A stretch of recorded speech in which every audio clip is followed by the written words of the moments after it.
Okay, so I'm gonna record this intro now so that it can be included in all of my future videos.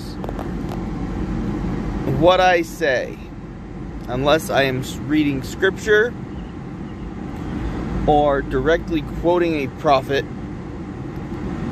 is my opinion and my opinion alone. I might follow the archaeological evidence or the science that exists, but it is mine and it is my opinion. It's not the church's opinion, it's no one else's. It's just mine. So this little clip here will go in front of every other video I make so that people can't say that I'm misrepresenting the church. Okay, I'm gonna do this real quick. Couple of things. And I love this about these couple of things. So I just want to point a couple things out that I've heard. Apparently there's theories out there that Satan and Eve had children together. Not possible. Thanks.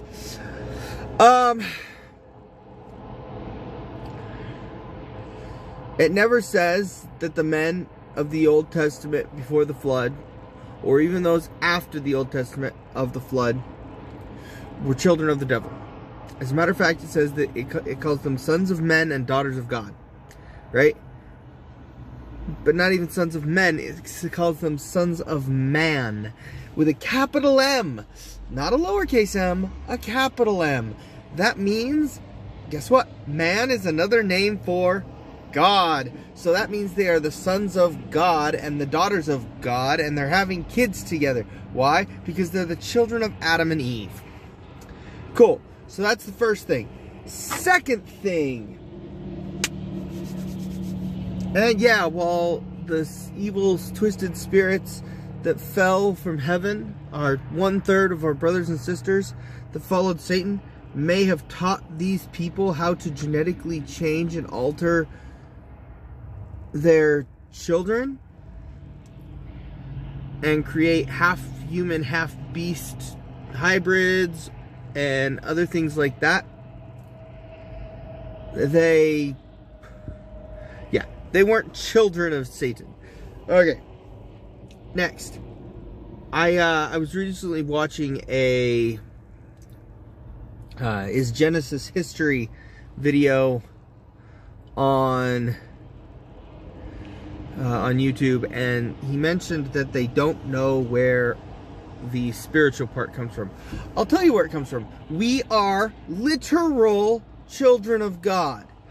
Our spirits are His children. We inhabit physical bodies that He created, and then Adam and Eve created more children, more children, more children, more children, more children, more children down the line, right? That are physical forms, but we are literal children of God. As Christ says, ye are gods. So, the spiritual comes from that. Alright. Love y'all. Talk to you later. Bye. Hey, brothers and sisters. So, there have been some things that have come to my attention that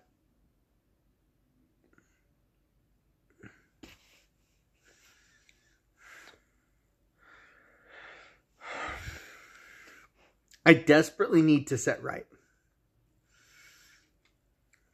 That people need to understand. Okay. Firstly,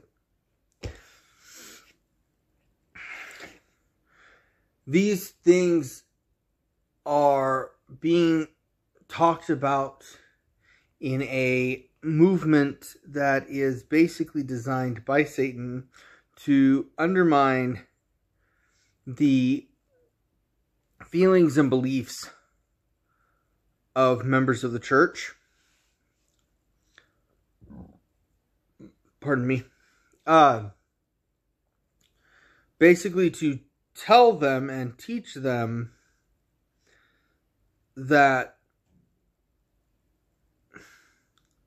the church is fallen, right? That's the whole idea of this, is to teach people that the church is fallen and that we need to turn away from it to this new other program. Okay. So, in the Doctrine and Covenants, it mentions a new and everlasting covenant something like 6 different times. Talks about them in different ways. So, it talks about a new and everlasting covenant when it comes to the Aaronic priesthood. It talks about a new and everlasting covenant when it talks about being baptized by the Holy Ghost. It talks about a new and everlasting covenant when it talks about just lots of things, right?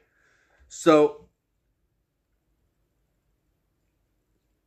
one of the last revelations to Joseph Smith, given to Joseph Smith, written in Joseph Smith's hand, is Doctrine and Covenants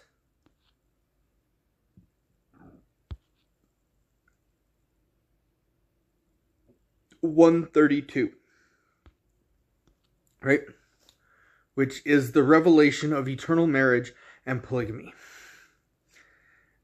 And in it, it specifically mentions that God will be making with the church a new and everlasting covenant, and teaching Joseph how to perform this new and everlasting covenant. And then Joseph went on to teach the brethren about this.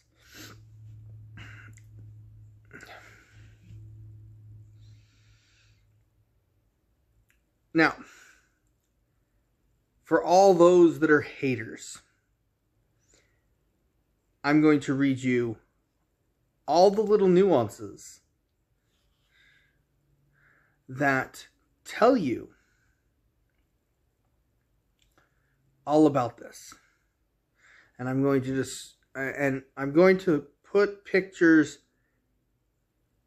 at the end of the video so you guys can look at this stuff. So, straight out of Joseph Smith's journal, his personal journal, we read,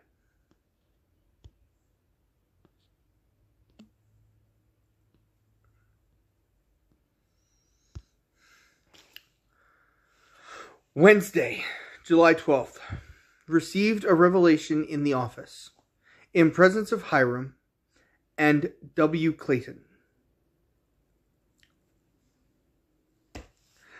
This PM, Adams and Hollister returned from Springfield.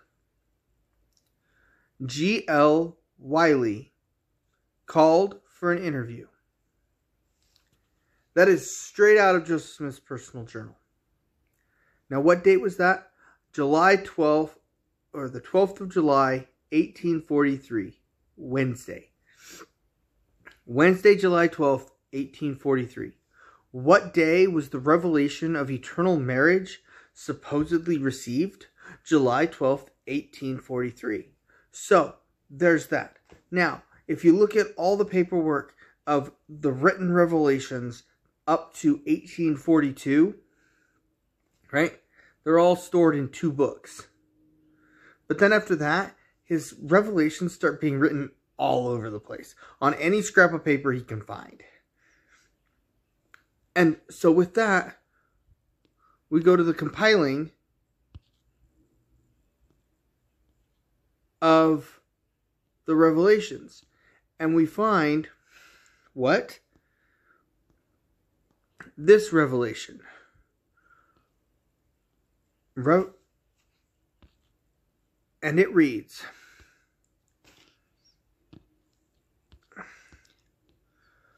revelation given to Joseph Smith, written in somebody else's handwriting. Now, back to the other handwriting, which is the handwriting that is much darker. It reads, So the older handwriting is much lighter, and it reads, Verily, thus saith the Lord unto my servant Joseph, that inasmuch as you have inquired of my hand to know and understand, wherein I the Lord justified my servants Abraham, Isaac, and Jacob, as also Moses, David, and Solomon, my servants, as touching the principle and doctrine of their having many wives and concubines, behold, and lo, I am the Lord thy God, and will answer thee as to touching this matter. Therefore prepare thy heart to receive and obey the instructions which I am about to give.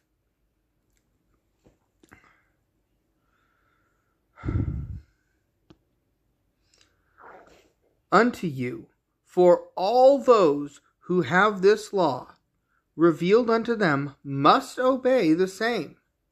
For behold, I reveal unto you a new. Now he doesn't say the new, he says a new and everlasting covenant.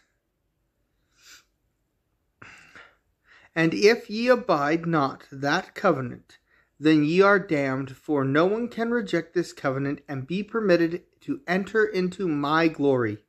For all who have a blessing at my hands shall abide the law which was appointed for that blessing, and the conditions thereof, as was instituted from before the foundation of the world, and as pertaining to the new and everlasting covenant. So this is the one he's talking about. He's saying, as pertaining to this covenant that we're talking about, it was instituted for the fullness of my glory, and he that receiveth the fullness thereof must and shall abide the law, or he shall be damned, saith the Lord. And it goes on, right? It's section 132.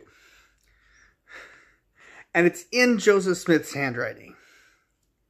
For anyone who doubts it, again, I'm going to post the pictures of this stuff so you can compare his handwritings from his personal journal and from this revelation. Now, again, for all those that doubt, Joseph Smith never said he didn't practice polygamy. What he said is because he didn't practice polygamy. So this is where these people say that the church fell, is that they stopped. We'll go into that into Doctrine and Covenants, chapter 124. We'll go into that in a second. But so people say Joseph Smith wasn't a polygamist. He wasn't a polygamist. None of our ancestors were. No member of the church from the early days of the church were polygamists. Pardon me. And now I'm going to tell you why. Okay, so let's read the definitions of polygamy. The definition of polygamy is marriage in which a spouse of either sex may have more than one mate at the same time.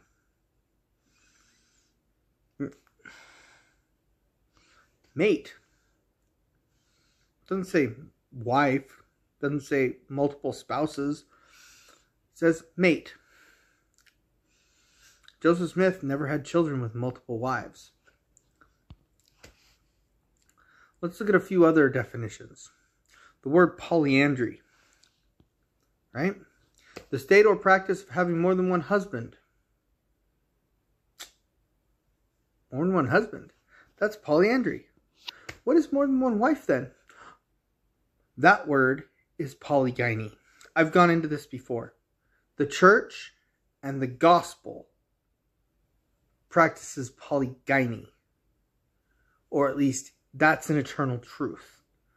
Multiple wives. The state or practice of having more than one wife at a time.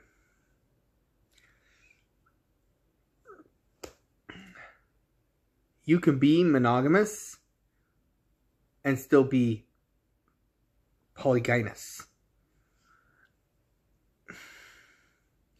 Joseph Smith did not have a marriage to multiple women. He had a marriage to individual, he had a monogamous marriage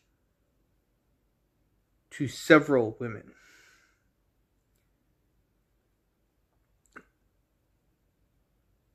He professed to be monogamous because he only had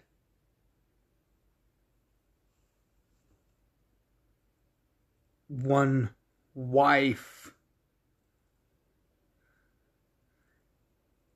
in each marriage. He's married multiple times, but only to one person at a time. Each marriage was a ceiling to only one other person. Did he practice polygamy? Yes. Was it as prolific as some people think? No. Was he fully for it? He was uncomfortable with it. As was Emma. But you know what? That's okay. It's okay to be uncomfortable with a commandment and say, I don't know about this. Joseph Smith did not have every answer. He wasn't perfect. He did nothing wrong, but he was not perfect. He was a human with flaws. And he didn't have every answer. Now, let's talk about where they say the church lost its capabilities, lost the Melchizedek priesthood. Okay. So people talk about Doctrine and Covenants 124. That's where they get their idea that the church lost the priesthood because they didn't complete the Nauvoo temple.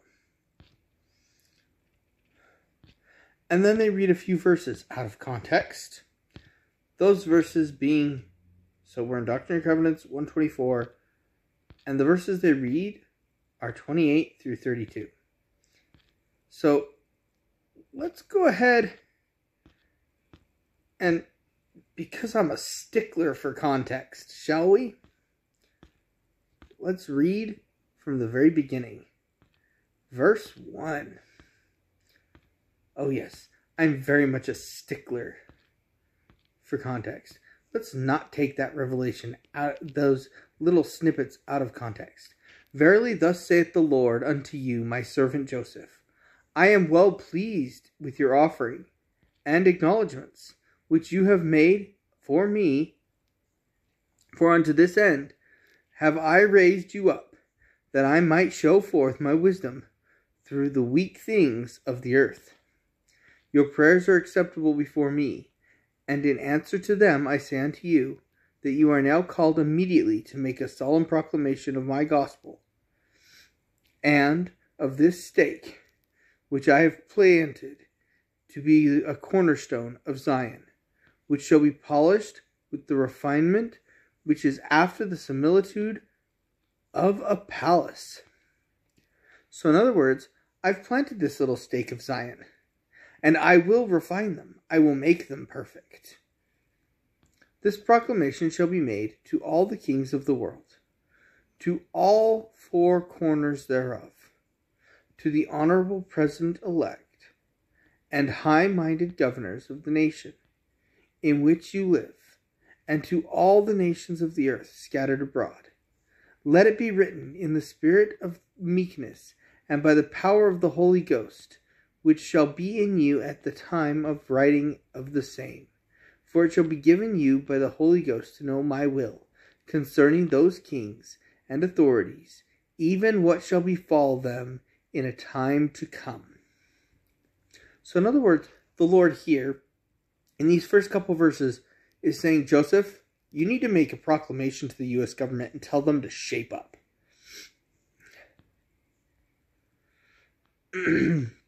For behold, I am about to call upon them to give heed to the light and glory of Zion, for the set time has come to favor her. So he's saying, hey, I'm going to make them understand what Zion is. Call ye therefore upon them with loud proclamation and with your testimony, fearing them not, for they are as grass, and all their glory as the flower thereof, which soon falleth, that they may be left also without excuse. And that I may visit them in the day of visitation, when I shall unveil the face of my covering, to appoint the portion of the oppressor among hypocrites, where there is gnashing of teeth, if they reject my servants and my testimony in which I have revealed unto them. And again I will visit and soften their hearts, many of them for your good, that ye may find grace in their eyes, and that ye may come to the light of truth, that they may come to the light of truth, and to the Gentiles to the exaltation or lifting up of Zion. In other words, I'm going to wake them up. I'm going to show them what's what. I'm going to show the U.S. government what's what. I'm going to throw something at them that they have never guessed what it was. For the day of my visitation cometh speedily, in an hour when ye think not of. And where shall be the safety of my people, and refuge for those who shall be left of them? Awake, O kings of earth. Come ye, with your gold and your silver, to the help of my people, to the house of the daughters of Zion. And again,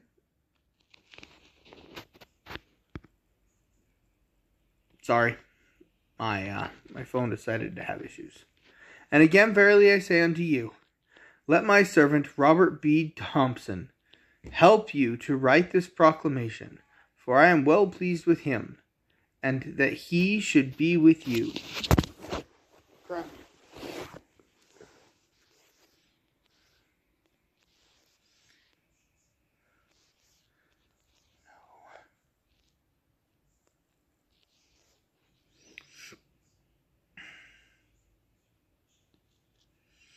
Let him therefore hearken to your counsel, and I will bless him with a multiplicity of blessings. Let him be faithful and true in all things from henceforth, and he shall be great in mine eyes.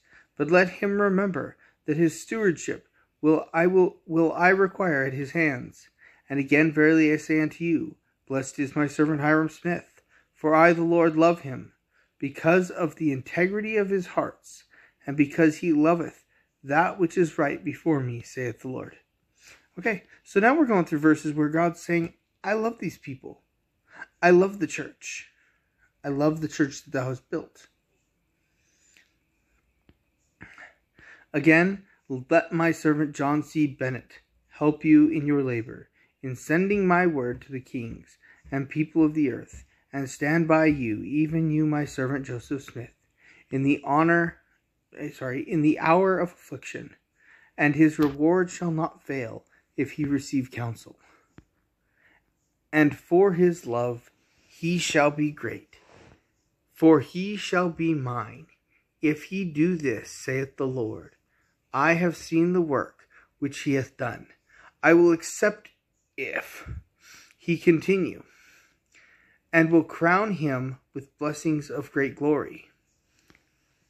And again I say unto you, that it is my will that my servant Lyman White should continue in preaching for Zion, in the spirit of meekness, confessing me before the world, and I will bear him up as on eagle's wings. And he shall beget glory and honor to himself, and unto my name. That when he shall finish all his work, I may receive him unto myself, even as I did my servant David Patton, who is with me at this time, and also my servant Edward Partridge, and also my aged servant Joseph Smith Sr., who sitteth with Abraham at his right hand, and blessed and holy is he, for he is mine. And again, verily I say unto you, my servant George Miller is without guile. He may be trusted because of the integrity of his heart, and for the love which he has to my testimony. I, the Lord, love him. I therefore say unto you, I seal upon his head the office of a bishopric, like unto my servant Edward Partridge, that he may receive the consecrations of mine house, that he may administer blessings upon the heads of the poor of my people, saith the Lord. Let no man despise my servant George, for he shall honor me. Let my servant George, and my servant Lyman, and my servant John Snyder, and others build a house unto my name, such as one as my servant Joseph shall show unto them, upon the place which he shall show unto them also. And it shall be for a house of boarding, that strangers may come from afar to lodge therein. Therefore let it be a good house, worthy of all acceptation, that the weary traveler may find health and safety, while he shall contemplate the word of the Lord, and the cornerstone I have appointed for Zion. So now he's talking about not a temple, but almost like a combination of a ward house and a hotel. This house shall be a healthful habitation, if it be built unto my name, and if the governor which shall be appointed unto it shall not suffer any pollution to come upon it, it shall be holy, for the Lord, or the Lord your God will not dwell therein.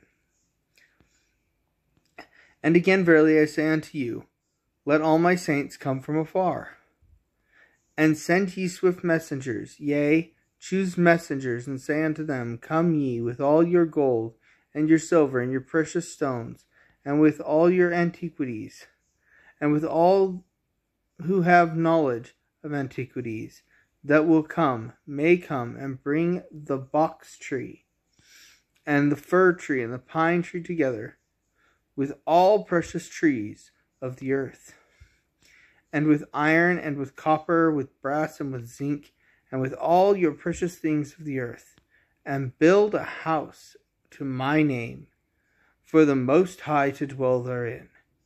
For there is not a place found on earth that he may come to, and restore again that which was lost unto you, or which he hath taken away, even the fullness of the priesthood. For a baptismal font there is not upon the earth, that they, my saints, may be baptized for those who are dead. Okay, so now he's talking about a temple. And he's saying, build a temple. Build a temple that has a Holy of Holies. Build a temple that has a baptismal font, so you can be baptized for the dead. For this ordinance belongeth to my house, and cannot be acceptable to me only in the days of your poverty, wherein ye are not able to build a house unto me. And there he says, you can't do baptism for the dead outside of my house, except when you can't afford to build a temple. Then it's okay. But I command you, all ye my saints, to build a house unto me, and I grant unto you a sufficient time to build a house unto me, and during this time your baptism shall be acceptable unto me. Okay, so there he's saying, but now you've got money. Now you've got the means. So now you need to build a temple, and a baptismal font within that temple, and a sealing room within that temple, and a Holy of Holies, so that those things can be acceptable to me. Because now you're just hoarding it to yourself. But behold, at the end of this appointment, your baptisms for your dead shall not be acceptable unto me. And if you do not these things at the end of your appointment, ye shall be rejected as a church with your dead, saith the Lord your God. He's not saying that the church is going to fall. He's not saying that the church is going to be rejected. He's saying that the baptisms that are performed for the dead shall be rejected outside of the temple after the time frame that the temple was supposed to be built, that the Lord appointed for it to be built. It never even gives a time frame. It's just saying, I'm giving you a time frame. Now you need to build the temple. For verily I say unto you, that after you have had sufficient time to build a house to me, wherein the ordinance of baptizing for the dead belongeth, and for which the same was instituted, from before the foundation of the world, your baptism for the dead cannot be acceptable unto me. For therein are the keys of the holy priesthood ordained, that you may receive honor and glory. Inside the temples is where the glory, it's where the keys of the priesthood are passed on. It's where they're bestowed. It's where the teachings are taught, so that we understand how to use those keys.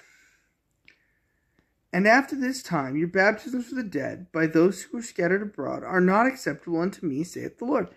After that time period when the temple is supposed to be built, or after the temple is built, if you do baptisms for the dead outside the temple, I'm not going to accept them. For it is ordained that in Zion, and in her stakes, and in Jerusalem, those places which I have appointed for refuge, shall be the place for your baptisms for your dead. So only in the holy temple are we allowed to do baptisms for the dead. And again, verily I say unto you, how shall your washings be acceptable unto me, except ye perform them in a house which you have built in my name? For this cause I commanded Moses that he should build a tabernacle, that they should bear it with them in the wilderness, and to build a house in the land of promise, that those ordinances might be revealed, which had been hid from before the world was. In other words, I appointed Moses to build a tabernacle for the same reason I'm appointing you guys to build a temple, so that you can receive the revelations and the appointings and the washings and the anointings and the baptisms for the dead and the sealings and all those things. And if you don't build the freaking temple, I can't give you those things. And none of those things that you do are going to be able to be counted. Therefore, verily I say unto you, that your anointings and your washings and your baptisms for the dead and your solemn assemblies and your memorials for your sacrifices by the sons of Levi and for your oracles in your most holy places, wherein you receive conversations and your statutes and your judgments, and for them the beginning of the revelations of the foundations of Zion, and for the glory, honor, and endowment of all her municipals, are ordained by the ordinance of my holy house, which my people are always commanded to build unto my holy name. And there he's saying, I am always telling my people to build houses unto me. Always. Be it in ancient Israel, when he commanded them to build a tabernacle, or further, or to slightly closer ancient Israel, when he commanded them to build a temple. He wants a place where he can talk to his people, where his people can learn and grow. This has nothing to do with the church being fallen. This has to do with the church being told, build a temple so I can talk to you. Stop trying to do baptisms for the dead outside of a place where I can talk to you. Stop trying to do washings and anointings. Stop trying to do sealings outside of this place. Just build a place where I can talk to you. That's what this is about. This whole section is literally about God saying, please do this. I'm giving you a time period where you're allowed to do this, where you're allowed to do baptisms outside of the temple, because the temple's not built. But as soon as that time frame's up, you have to.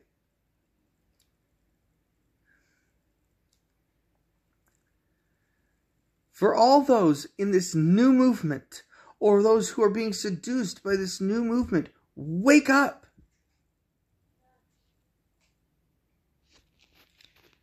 All right. I love you, brothers and sisters. I'll talk to you later. Have a good night.